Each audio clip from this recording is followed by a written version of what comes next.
Commençons donc ce nouveau bulletin d'information par la poursuite des vols du pont aérien mis en place entre l'Arabie Saoudite et l'Égypte pour le retour des pèlerins égyptiens après avoir achevé le Hajj. La compagnie nationale d'aviation JTR a annoncé qu'elle organiserait les 14 vols aujourd'hui pour les pèlerins en Égypte. Selon JTR, il s'agit de 9 vols Jeddah-Le Caire et 5 vols El Madina-Le Caire. Ces vols sont consacrés aux pèlerins des ministères de l'Intérieur, de l'Aviation civile et du Tourisme. De son côté, le ministère de la Solidarité sociale a annoncé le retour demain en Caire du premier groupe des pèlerins des associations civiles.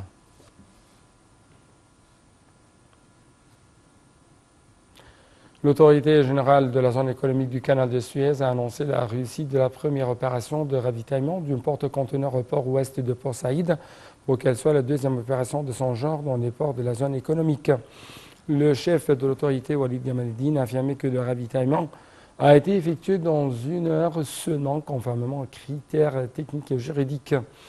Gamal-Eddine a ajouté que le ravitaillement des porte-conteneurs au port ouest de Port Saïd relève le classement mondial du port, ce qui coopère à attirer un grand nombre de lignes de navigation maritime au port.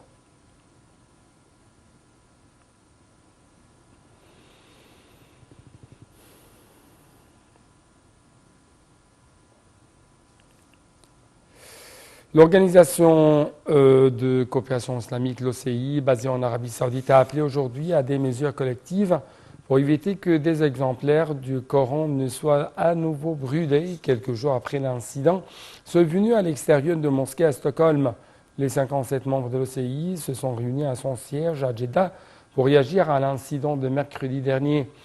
Selon un communiqué publié à l'issue de la réunion extraordinaire de l'OCI, a exhorté les États membres à prendre des mesures collectives pour empêcher que des profanations d'exemplaires du Coran ne se reproduisent.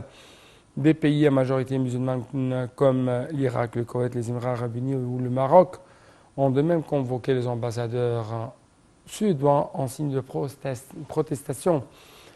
La police suédoise avait autorisé le rassemblement au cours duquel des pages de Coran ont été brûlées, mais a ouvert par la suite une enquête pour agitation contre un groupe ethnique au motif que l'autodafé s'est déroulé devant une mosquée.